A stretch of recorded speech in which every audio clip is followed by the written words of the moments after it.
Go ahead, please.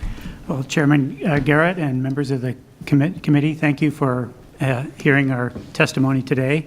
I'm Carl Twombly. I'm with the City Club of Portland. And we have James Offsank and Carl Von Rohr. And we have a presentation for our House Bill 2686 and HJR 17 to establish an independent, nonpartisan redistricting commission.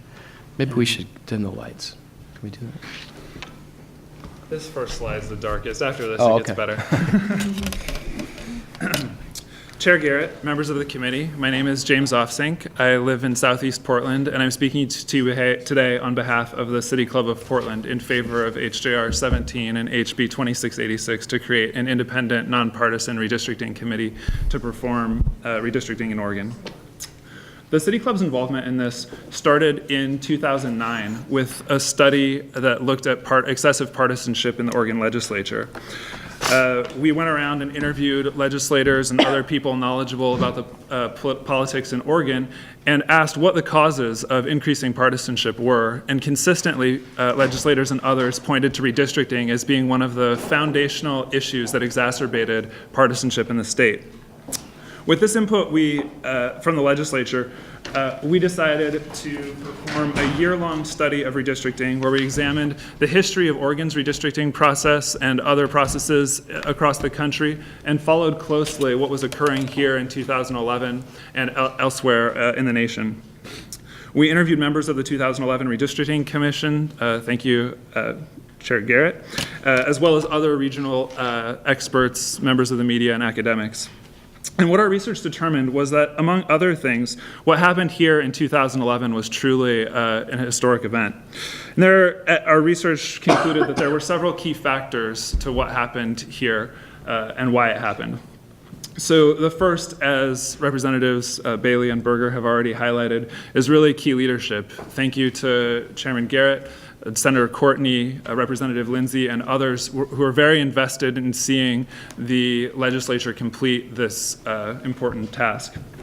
The second aspect that was reported continually was the character of individual relationships that were created between legislators as they went around and listened to public input throughout the state. And lastly was the split balance of power with evenly divided House, narrowly divided Senate was also listed as a contributing factor. So while we think that some of these are desirable or commendable, we don't think in conclusion that these are factors that Oregonians can count on to occur in 2021, 2031, or beyond. And this motivates why we think now is the right time to rethink redistricting in the state of Oregon and come up with the ideal system for future generations of Oregonians. And that brings us to the legislation currently under consideration, HJR 17 and HB 2686. There are a number of facets to these bills, but most importantly, they create an independent commission to handle redistricting in the future. There are a few minor additions that we're recommending, which are included in the materials we've submitted. Overall, the adoption of an independent commission will remove the perceived conflicts of interest and will continue Oregon's reputation for being a national leader in good government issues. Two key components of any redistricting process are who draws the lines and what process do they follow, which I will now briefly walk through. Some of the goals we're trying to achieve in the commission were to ensure that commissioners were sufficiently competent and independent, and to the greatest extent possible that they reflected some of the diversity of the state. So the first stage consists of people nominated for their knowledge of statewide issues.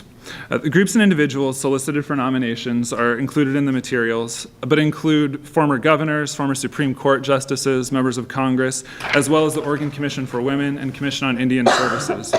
These nominations would be screened for conflicts of interest, including large campaign contributions, being a registered lobbyist, or holding partisan elected office within the last 5 years. The legislative leaders, the House and Senate majority and minority leaders, would agree on 4 members from this pool of qualified nominations that would serve as the first 4 members of the commission. These members would then choose the remaining 5 members from a pool of citizen applicants. So the final commission then would be 9 members and would have a diversity along gender, race, political registration, and geographic origin. Geographic diversity is somewhat difficult to quantify, but at the very least, there would be 1 commissioner serving from each congressional district. The second important aspect of any commission or any redistricting plan is how those making the lines will operate. So this slide is kind of an overview of that. I apologize that it's a little bit complicated, but the legislature would provide the initial input into the commission. We heard repeatedly in our interviews that legislators really have the most specific and expert knowledge about issues that face the constituents that they represent. That would be followed by public input, much in the way that the 2011 legislative committee handled it, traveling around the state and soliciting public testimony. That feedback would then inform draft maps, which would then be shopped around the state again, and then the feedback from that would inform the final maps.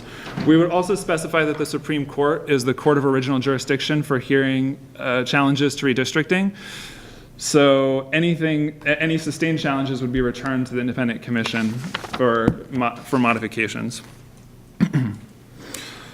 There has been a lot of interest and activity lately around redistricting as some states consider allocating their electoral college votes by congressional districts, and as members of the media call out gerrymandered districts as being responsible for the imbalance in Congress and also for the partisan gridlock that's hurting our nation. It's difficult to know which of these concerns are legitimate, but it's uncontroversial to say that the importance of redistricting is only becoming more acute, as is the importance of having a fair and credible process that works for all voters. 2013 is the time to make changes to the redistricting process. As it gets closer to 2021, it will only be more difficult to make changes as power structures solidify and there's a perception of one party winning at the expense of the other. Good government reforms are rarely anyone's top priority. Budget and education bills, public safety, and other ever-present legislative issues have a justified tendency to take focus. However, the bills we're discussing today, like all good government proposals, while not the seemingly most immediate priority, deal with the very fabric of our representative democracy. Thank you for this opportunity to testify before you today. The City Club appreciates the leadership you've shown on good government issues in the past and encourages the committee to help Oregon continue to lead the nation by recommending the passage of these bills. Thank you. So I will take a couple of minutes here. Chair Garrett and members of the Rules Committee, I would like to thank you for the opportunity to come and testify here, and I really enjoyed meeting several of you in the last few weeks talking about this. So I also am speaking on behalf of the City Club Redistricting Advocacy Group. And what I'd like to do is talk a little about redistricting more from the national perspective. So James described the study that we have done, and of course, part of what we studied in 2011 was I need to get your name for the record, if you could. Carl von Rohr. Thank you. Sorry. You need any more information? We'll get to that. An important part of what we studied in 2011 was redistricting processes in states across the nation. And it was an ideal time. It was kind of a laboratory. And of course, at the same time, we were paying very close attention to the redistricting committee here in Salem. From all of this, well, we learned a lot of things, but looking at other states, one thing we learned is that every state is different. And every state has its own redistricting story. I mean, it's pretty amazing when you start looking at all of these. Some of them stick out in the news, and some of them you never hear about. But it's also apparent that there are patterns that developed. I want to talk about just a few of these sort of categories. A few of these redistricting stories are actually fairly short and really didn't have much controversy. That was a rare thing, but I would point to, say, Iowa as an example of that. But all too many of these stories were long and arduous and drawn out, and really they brought out some of that intense partisan rivalry that can really poison meaningful political dialogue. And that was kind of sad to watch. And some of these processes actually are still going on, either in the courts or in some cases still in the legislature. There were things going on in Virginia recently that they still haven't resolved their redistricting. Some of these stories showed that with strong legislative leadership, with a willingness to compromise, and with a real desire to reach a conclusion, that legislative redistricting can be very successful, just the way it was intended in Oregon. And that is the story of Oregon in 2011, which James alluded to. And I will just say it again, we were impressed, and we really would like to compliment the people involved. That was a great thing. Other states, and there are really too many of these, have a story which is of particular concern to us. And this is that scenario where you have one party that's really holding all the cards. So you know what that means. They have the governor's office, probably other executive offices in the state, and of course, both houses of the legislature. And in those states, all too often, that power that they had, of course, they have all the power in that situation, was used excessively, drawing lines that blatantly favored their interests or the interests of the party above the interests of the people in the state. And that also is sad to watch. I would point, for instance, to Illinois and Ohio as examples. In Illinois, it was the Democrats drawing the lines, and in Ohio, it was the Republicans. We don't want this one-sided approach to be potentially the story of Oregon in future redistrictings. It certainly wasn't recently, but we don't want it in the future.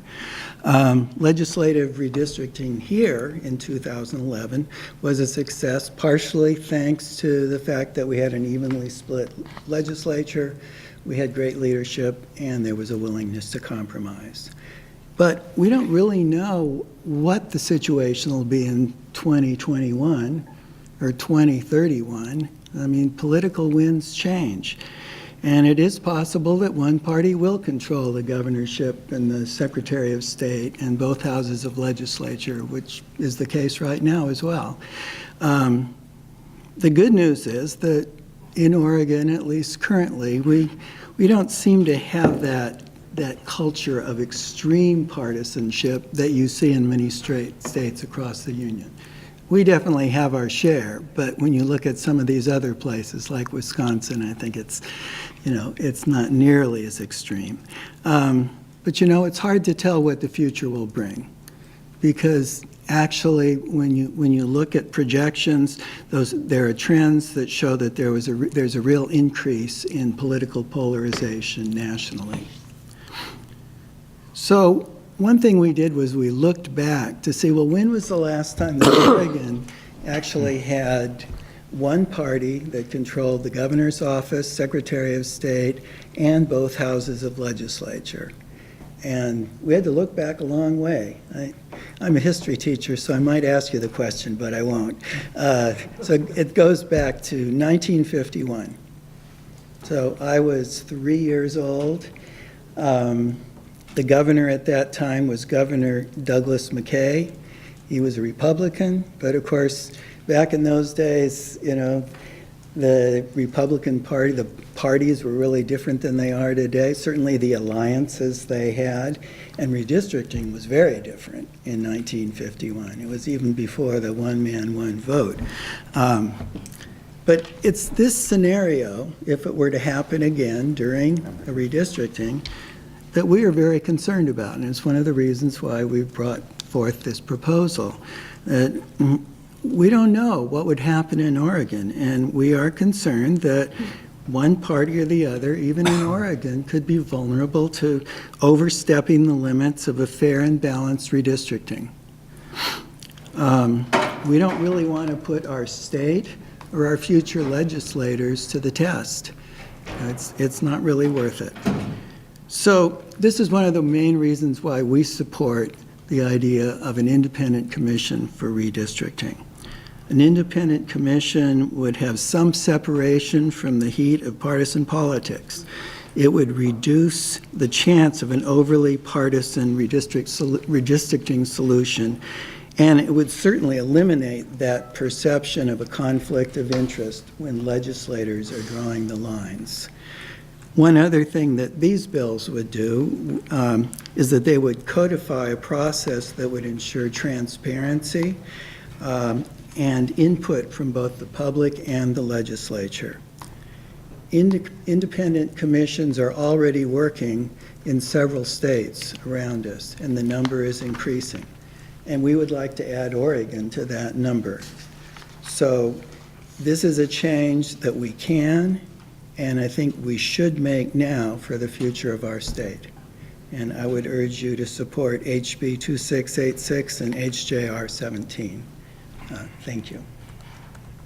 Thank you all for being here and for the work that went into this proposal. I've always been a big fan of the City Club and the work you all do, and this is a very interesting idea. Are there questions for the panel? Yes, Representative Barnhart. Thank you, Mr. Chair. I came in late, and I apologize for that. I was working on some other matters, and I don't know whether anyone talked about the criteria for districting. We have a law, of course, and have constitutional provisions that set forth the criteria under which redistricting is to be done by whoever does it.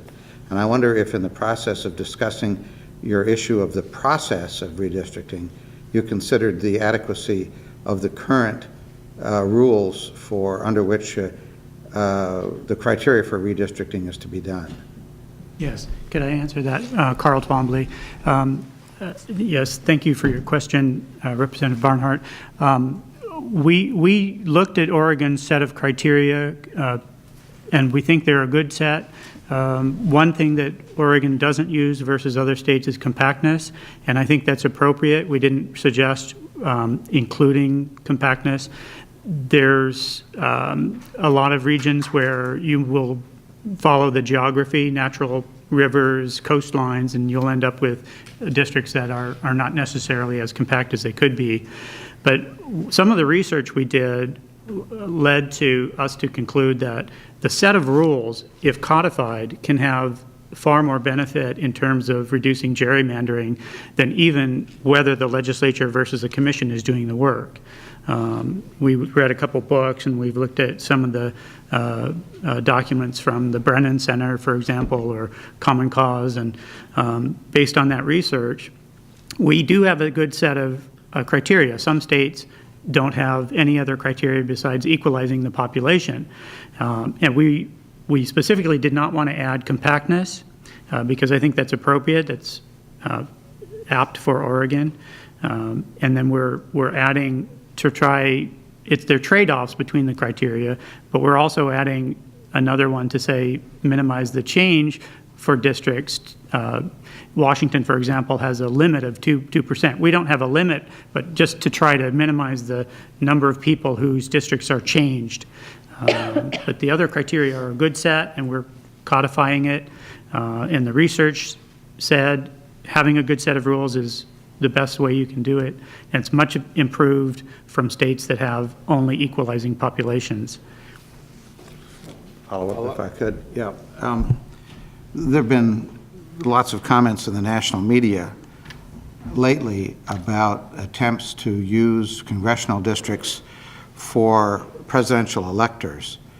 And the criticism of that, at least in some of the places where it's considered, has to do with the reality, apparently, based on their stories, that the congressional delegation from those states is significantly skewed when you compare the outcomes of elections to the numbers of voters for the two parties, members of the two parties in the election. I assume what that means is that the party that wins the majority of the seats does so with small majorities, and the party that wins the minority of the seats does so with very, very large majorities in their districts. That's the only way I can imagine how you could come up with a system in which one party won the popular vote statewide and yet got only a third of the total number of seats.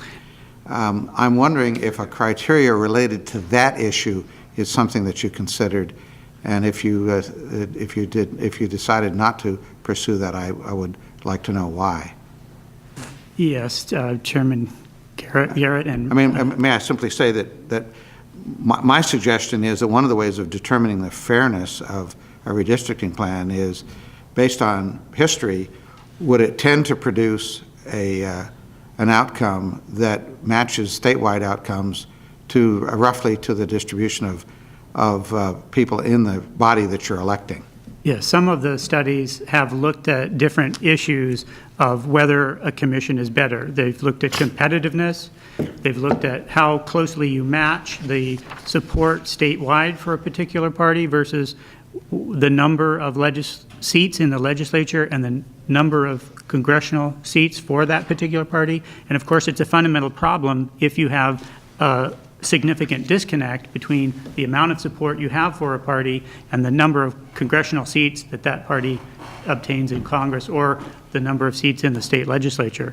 But there have been studies on different aspects. That is one of them. And according to the research that was done, and there aren't very many, but it does show an improvement with the commission to match the percentages more closely with their state support for each of those parties.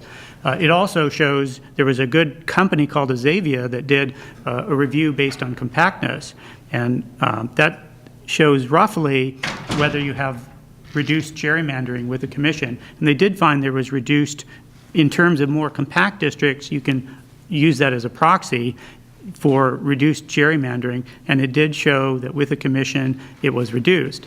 Now, one of the books we read actually said more important than whether you have the commission is, again, the type of commission and the rules that are in place, the criteria that are in place. And the type of commission can actually make things worse. If you have a partisan commission, then you end up with bipartisan gerrymanders, and it can be much more efficient than even the legislature doing the bipartisan gerrymandering. So it isn't just a commission versus a legislature, it's what type of commission. And we have set up a good combination of it's bipartisan. The first few members are not chosen where one party picks the first member and the other party picks the other member. It's agreeable, the first four are agreeable to both parties, and then they're picking the best qualified amongst the remaining 5 members. So it's a nonpartisan independent commission, which the research has shown does reduce gerrymandering in terms of the different measures, competitiveness, compactness, and matching percentages in the state legislature and in Congress to the state support. Just a quick comment, if I could, on this topic. There are other people in this panel who understand redistricting a whole lot better than I do, but it does seem to me that one of the rough and ready criteria that the public is going to use when it tries to determine whether a districting plan is fair or not is whether or not in the typical election the outcomes of the group that you're electing is similar to the outcomes statewide based on the vote results. And about the only way I can imagine that you get there is that if there are really safe districts on one side, then there must be a few really safe districts on the other side, and the other districts are sort of based on are sort of up for grabs based on what the outcomes of the election happen to be in that set of years. I don't know of any other way to do it. But so far as I know, there's nothing in our current law that suggests that should be considered as a test of a reasonable outcome for something like that would be a test for reasonable outcome of the election. Further, I would suggest that in Oregon, at least, a compactness test probably inures to the benefit of a party that has a more spread out distribution of its members as compared to a party that tends to be located primarily in the urban areas. Mm-hmm. And it would tend to lead to completely different results than the one I'm suggesting we should add. Yes, Representative Barnhart and Chairman Garrett, we did talk to some experts that gave testimony over the first year in our research phase that looked at rural areas versus urban areas, and there's some discussions that we've had about built-in geographic advantage.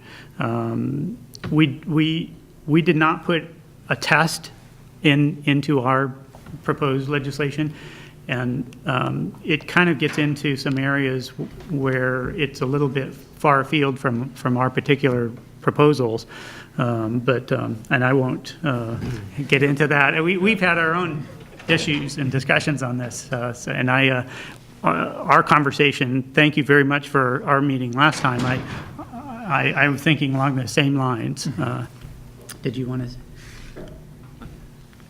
If Thank you, Mr. Chair. Representative Dembro. Thanks, Mr. Chair. Going back to the question of what worked and what didn't work in the 2011 redistricting, from my perspective, there are a couple of things that didn't work. I lost some valuable constituents, one of whom writes for the Oregonian, and I'm looking at him right now. More to the point, my daughter was redistricted out of my district, and as the people who were involved in that process know, that was a severe blow to me.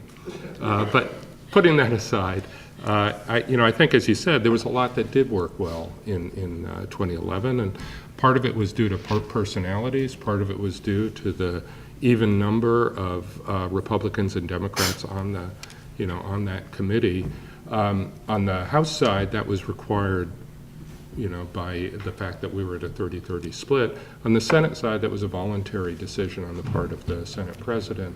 And, I'm wondering if you explored the notion of keeping this in the hands of the legislature, but just making sure that, there would be an equal number of people who are working on this, and their job was to come up with something that would be, acceptable to both chambers. Can I answer that? Yeah. Thank you, Chairman Garrett, Representative Dembro.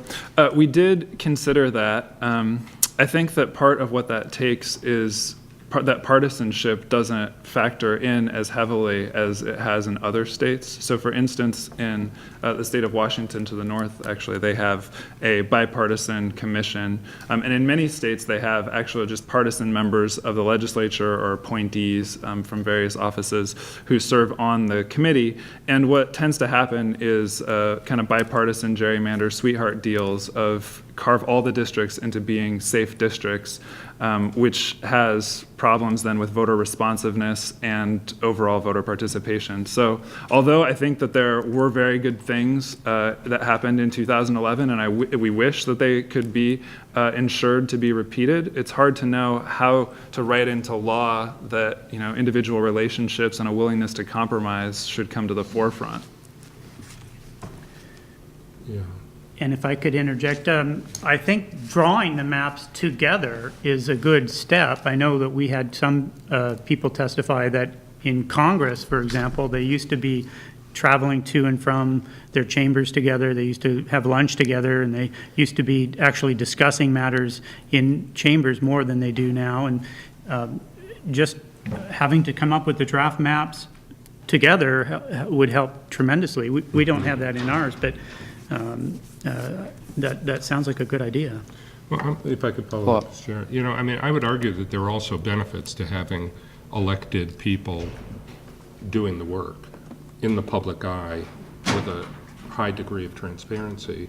That is, if Representative Garrett was acting in a way that was deemed not to be in the public interest, he's a public figure and, would be, presumably vulnerable to a great deal of scrutiny in a way that the committee, the independent commission members perhaps would not be.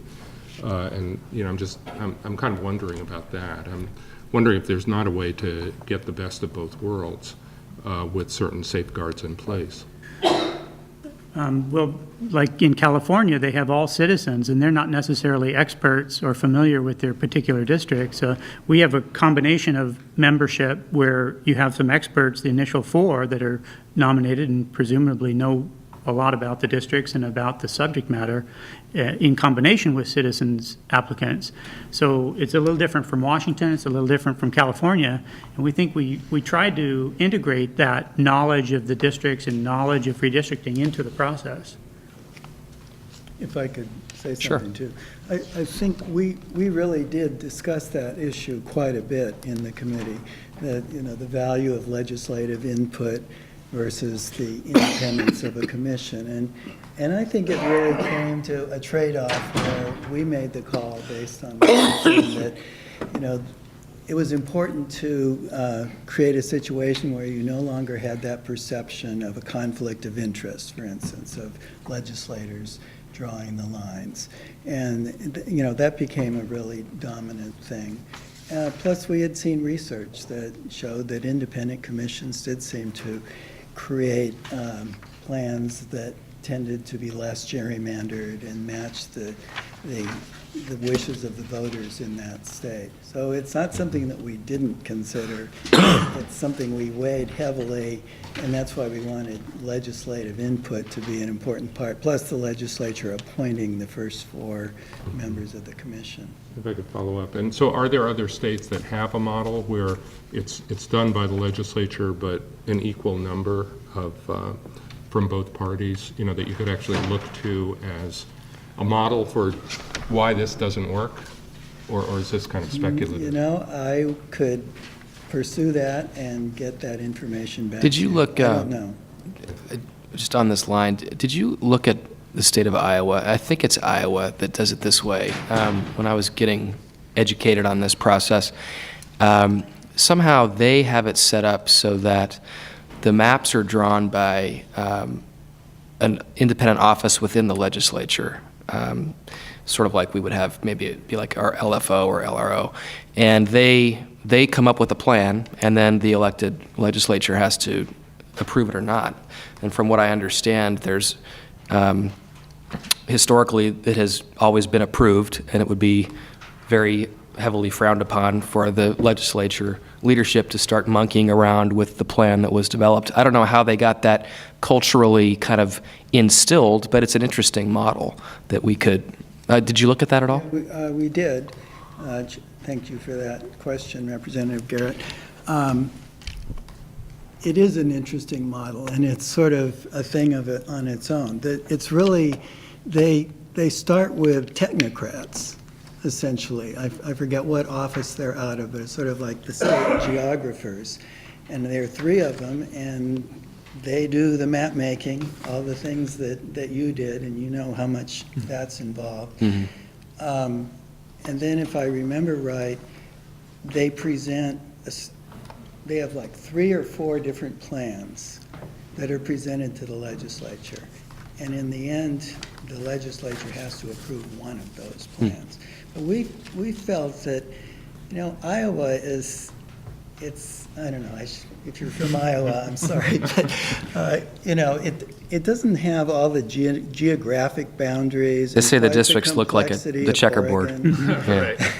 It's different. And I think it was our view that maybe the geography of Iowa made it easier Yeah. for that kind of redistricting to I think that's occur probably than true. the kind of things we have in Oregon. Representative Holvey, and then Representative Berger. I'm fine. My question was answered.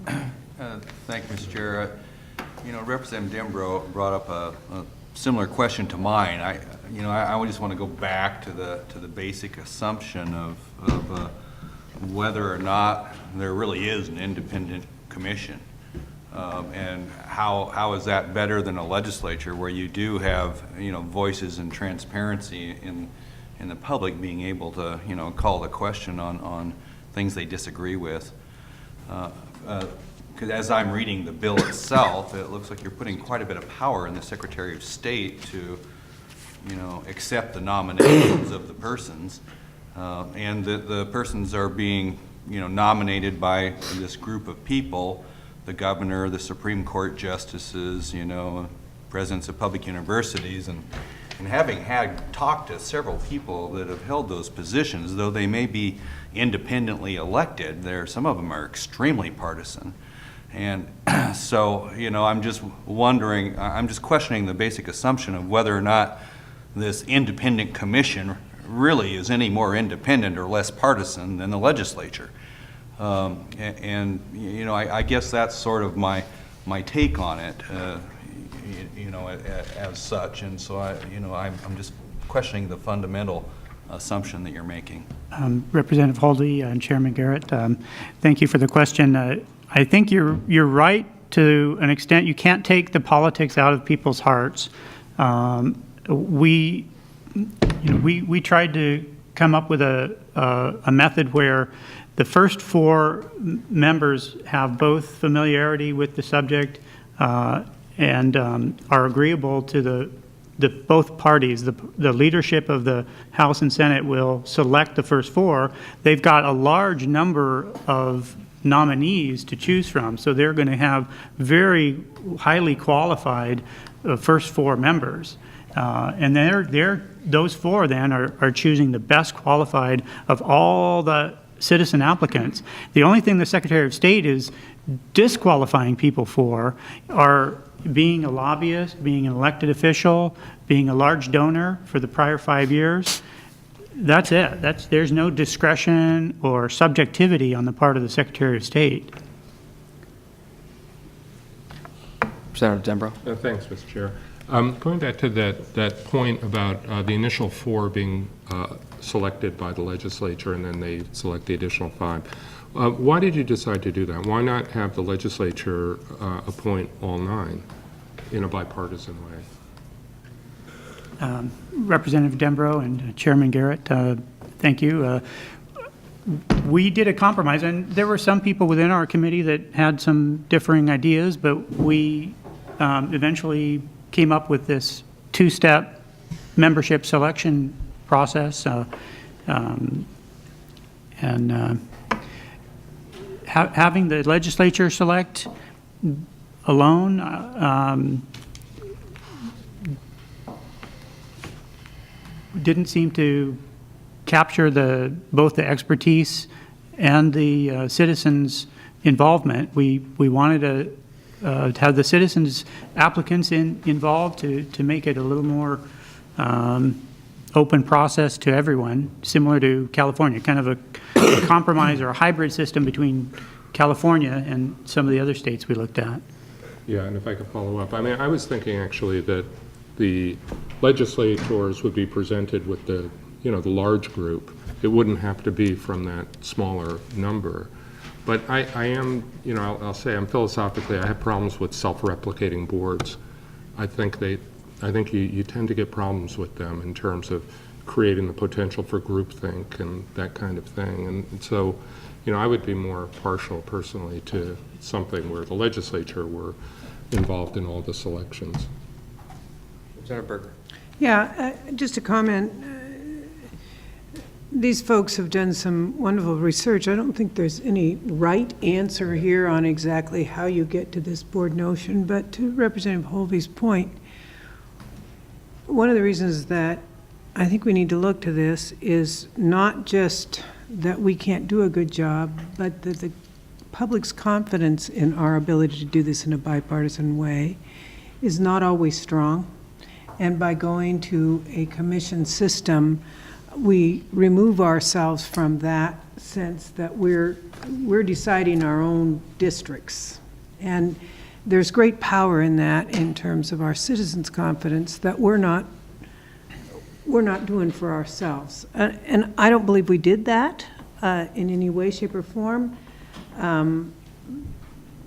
Necessarily in this last, there was lots of sort of puts and takes, and folks worked real hard to get to closure in this last round, but I don't have real confidence that going forward that's always going to be the case.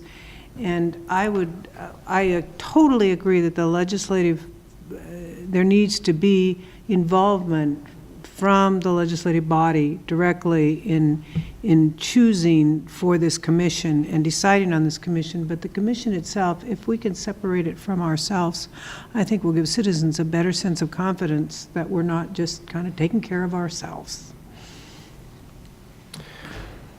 Representative Jensen. Thank you, Mr. Chair. A number of questions, some of which have been more or less asked, or at least alluded to. And I share the concern of Representative Holby that a question mark about the nonpartisanship, the objectivity of this independent commission.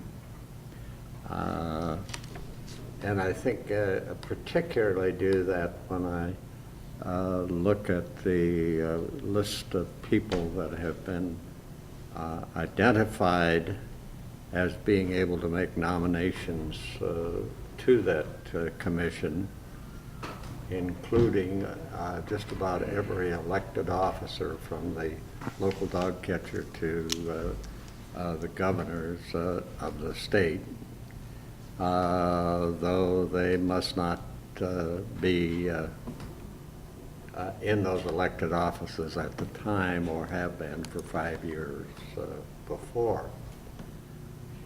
And then I look at, think they must also take some sort of vow that they will not seek an elected office for 5 years after having served, on this. And I certainly would, I would certainly question this, that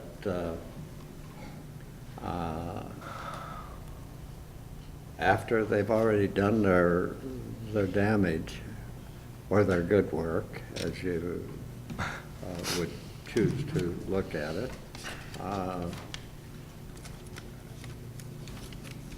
what are they going to do 5 years later when elected to an office that is a political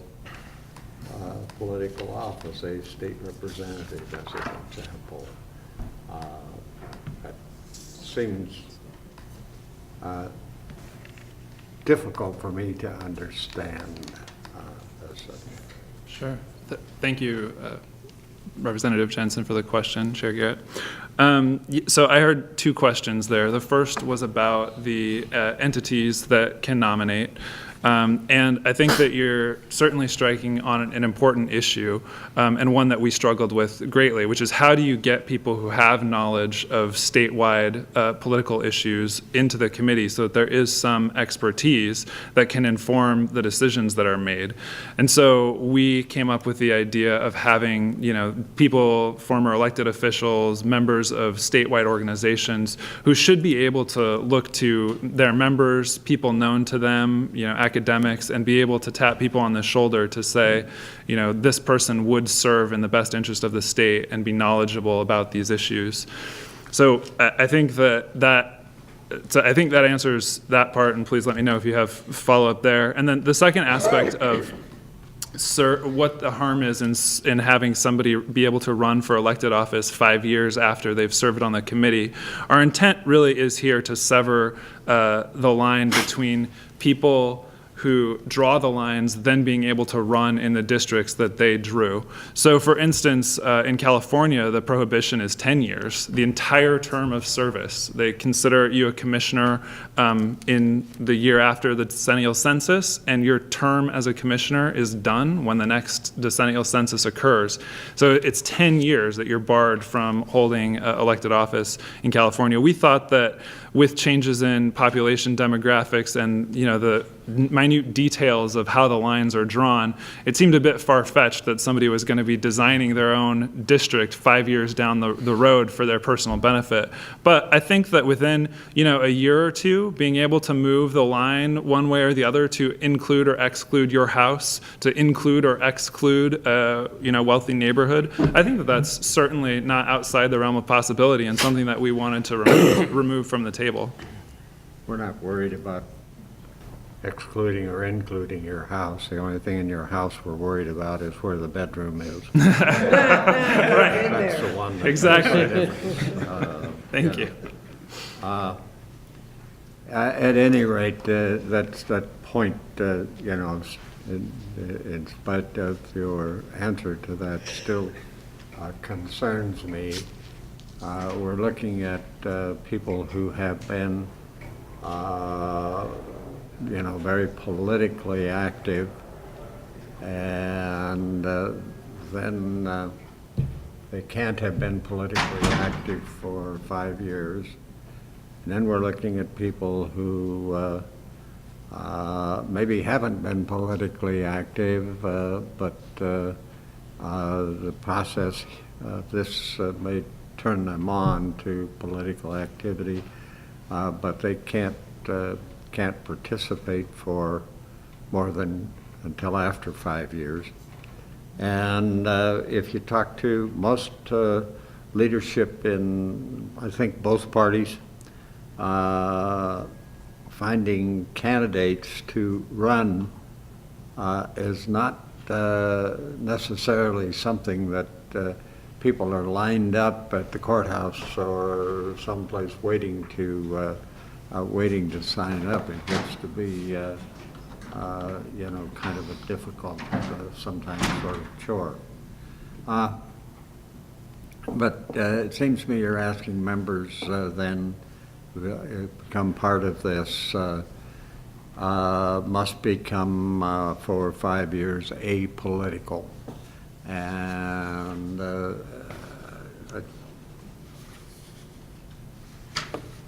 I don't know how you enforce it in a lot of ways. I don't know, I'd be really very unsure, of that.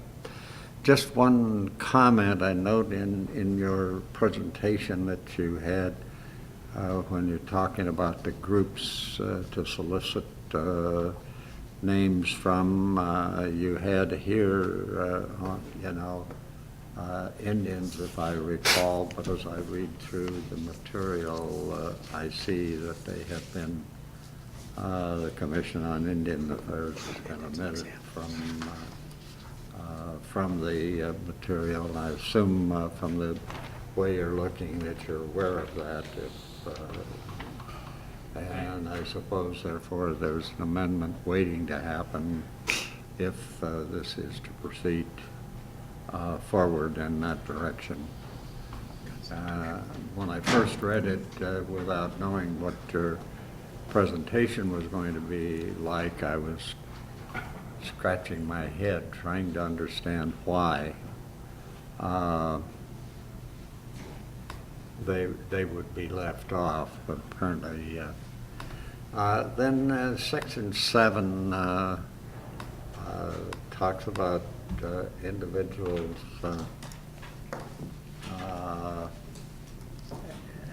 who don't live in the state or who have a different address.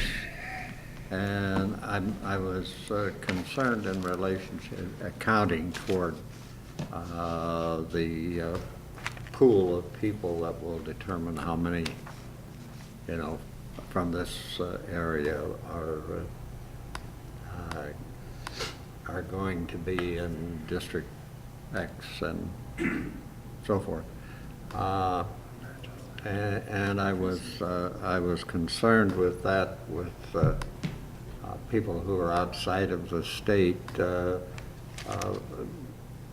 that still are registered in the state, still are citizens of the state. One of the obvious, I guess, examples right now would be military and the National Guard. And I'm wondering in that particular section if there's any confusion that might omit them from, or if it's possible there'd be any confusion that might omit them from being considered in the total pool for count.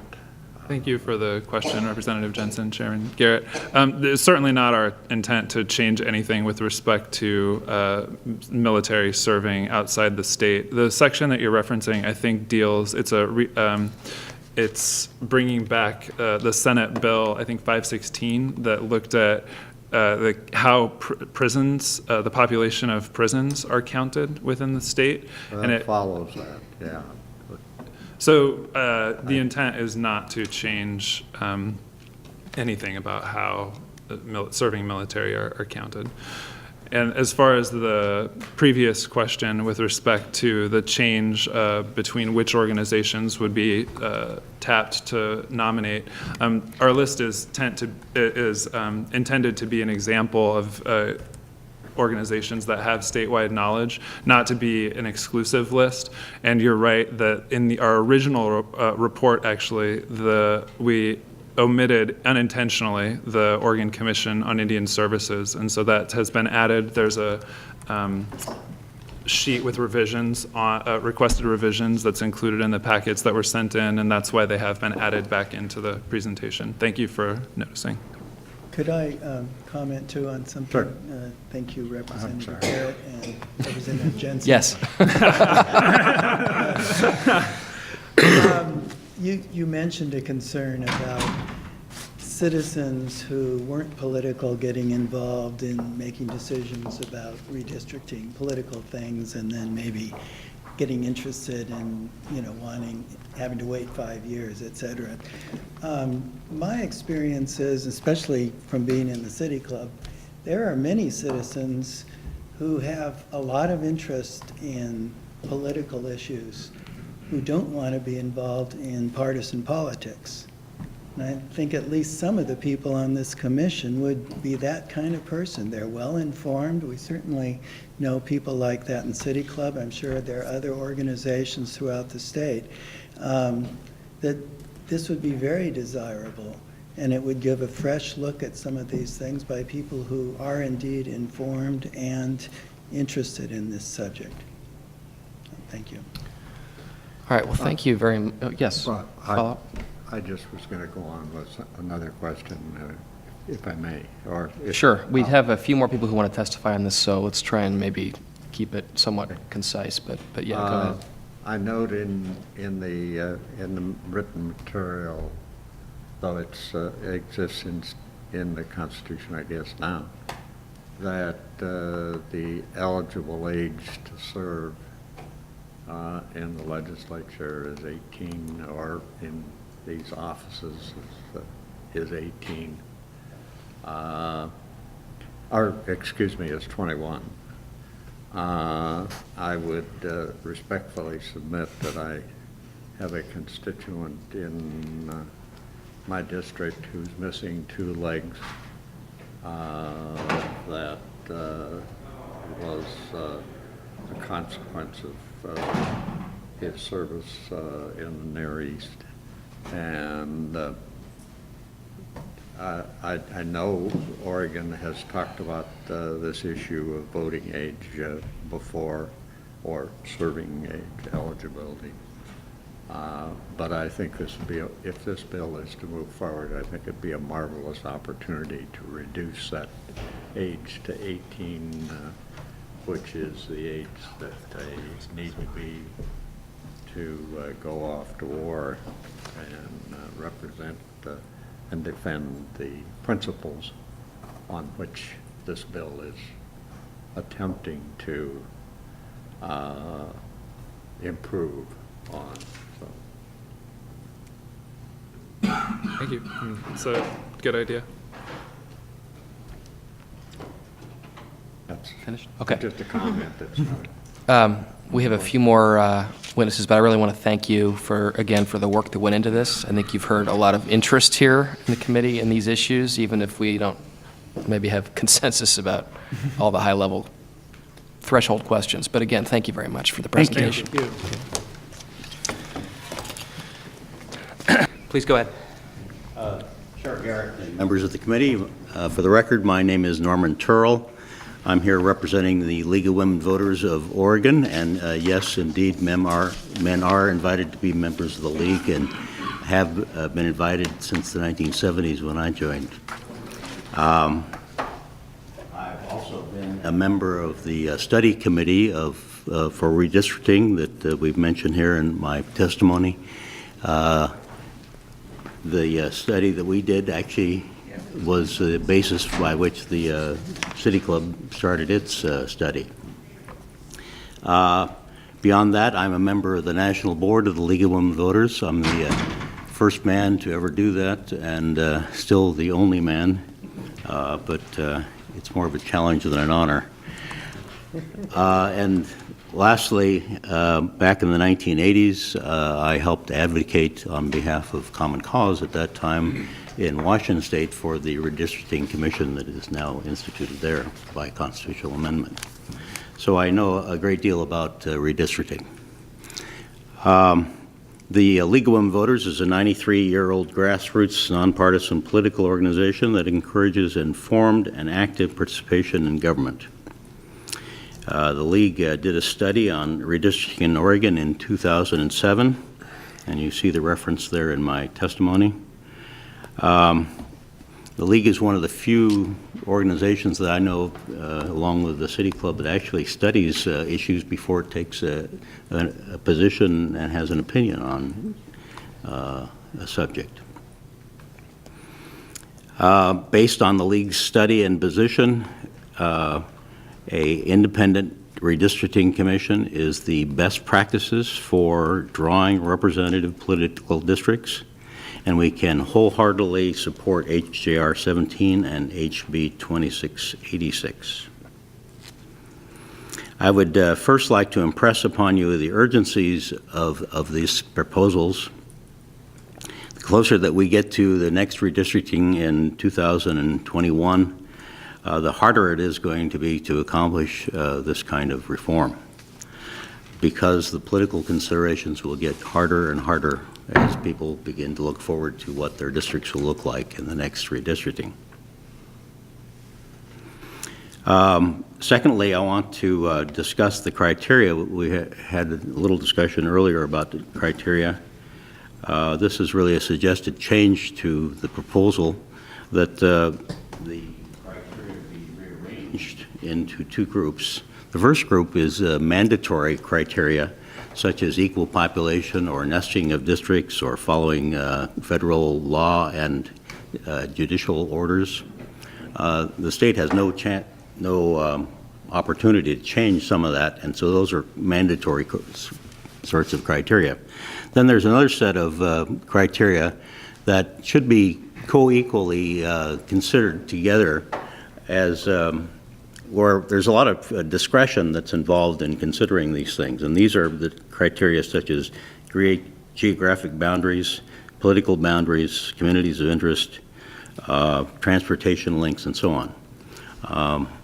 And in Oregon, with our varied geography, for example, you don't want to put boundaries across mountaintops or across rivers, it may be even, because those are where the communities of interest are.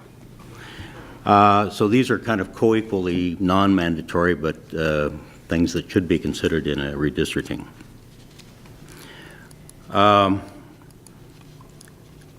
To this second group of criteria, the League would like to suggest that we add a criteria for partisan competitiveness based on our study and our position.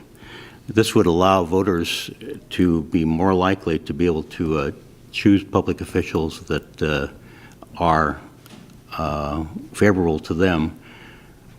What I'm talking about here is the difference between swing districts and safe districts.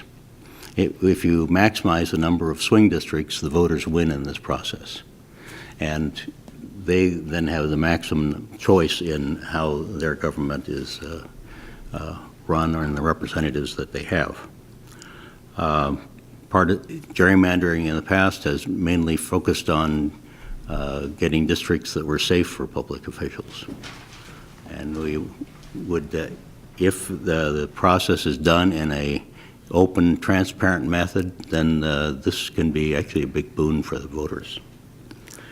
Finally, I want to impress on you the importance of this legislation. Without it, our voters and districts would be susceptible to the kinds of distortions of democratic representation that we have seen in other states, and I'm referring to states like Texas and Virginia and Illinois and so on. Then two last points I want to make. There's some things that I want to correct that were talked about before. The process in Iowa is a little different from what was described. There, the professional staff of the legislature is walled off from any outside influences, and they draw new maps and kind of throw it over the fence to the legislature, and the legislature then says yay or nay, do they like that plan or not. If they turn it down, then it goes back to the professional staff, and this is all done in secret, by the way, that they can do this 3 times, and the 3rd time the legislature has to accept the proposal from the staff. Then I want to speak to the point about nonpartisanship in the commission. It's perhaps more accurate to describe this commission that we proposed as a multi-partisan commission, where we're really trying to balance the different political interests in the state so that the process is removed from the highly partisan arena of the legislature, or potentially highly partisan, and to a place where the political interests are balanced. And in that way, it's maybe better to call it a multi-partisan commission. So thank you for the opportunity to discuss this legislation. I'd be happy to answer any questions. Chair Garrett, members of the committee, my name's Kate Titus. I'm the Executive Director of Common Cause Oregon. Common Cause is a 43-year-old organization that works to safeguard and improve the democratic process. It has a long history on the issue of redistricting. Most recently here in Oregon, during the last redistricting cycle, we were involved in helping to increase and improve participation in the hearings, particularly among underrepresented populations. We testified before the House and Senate redistricting committees, offered suggestions, shared our perspective in opinion pieces in the media, and after the process was over, released a report applauding the successes of the 2011 process, but also reaffirming the need for redistricting reform and laying out specific recommendations. And that report is on our website. So I'm here today to register Common Cause support for the 2 measures that are before you. Common Cause supports an independent commission. We recognize that it will not entirely remove politics from what's inherently a political process, but it can make the process less political, and that's important. And it can, as Representative Berger pointed out, change the perception of the public that legislators are essentially choosing their own voters, which undermines the credibility of the legislature. We also support the bill to address distortions by how we currently count prison populations, and I'm sure you're familiar with the term used to describe that situation of prison gerrymandering. I think the term itself indicates that it's not the most accurate way to determine representation, and it seems to Common Cause that it should be an obvious and uncontroversial step to resolve that so that some populations are not getting inflated representation over others. Lastly, I would just, I'd like to emphasize 3 recommendations that were covered in our report that are complementary to the bills in question. First, no matter who draws the lines, we think it's important that any redistricting reform not weaken Oregon's redistricting criteria, which we believe actually are some of the clearest and most detailed in the country. It would be good to codify some of what's not actually in law, and I just throw out one example. During the last 2011 redistricting process, the commission did a pretty good job going around the state and gathering input from the public, but nowhere is that actually required by law. So putting some of our best practices in law would be a useful step. Second recommendation, it should be a top priority to end the use of political data behind closed doors. The current practice is to not officially use political data so as not to give the appearance that we're trying to get results that are for partisan interests. And it may sound counterintuitive, but Common Cause believes that actually you can't avoid using the political data. The insiders will use that on their own, and what you have by not officially using it is a sort of backdoor process that lends itself to sweetheart gerrymandering. And what we should have is a transparent process where the public actually has access to that data. Finally, I would emphasize the importance of public participation in the process. And in one particular way, I'd like to point out, we think it's really important to have public participation and a sufficient number of hearings on the draft maps themselves. It's really commendable, without it being required, that in the last process, there were a good number of hearings, and including on the draft maps. But that doesn't always happen. And to hold hearings for the public in the early part of the process before the maps are part of the process is really just a hollow exercise if it's not followed then by a chance for the public to engage with the maps themselves. I'll leave it at that. Thank you for taking my testimony. Thank you. Mr. Bennett? Thank you, Mr. Chairman, members of the committee. For the record, Rick Bennett, Director of Government Relations for AARP, Oregon, speaking in support of House Joint Resolution 17 and House Bill 2686. AARP endorses independent redistricting commissions primarily for the same reason as voiced by Representative Berger.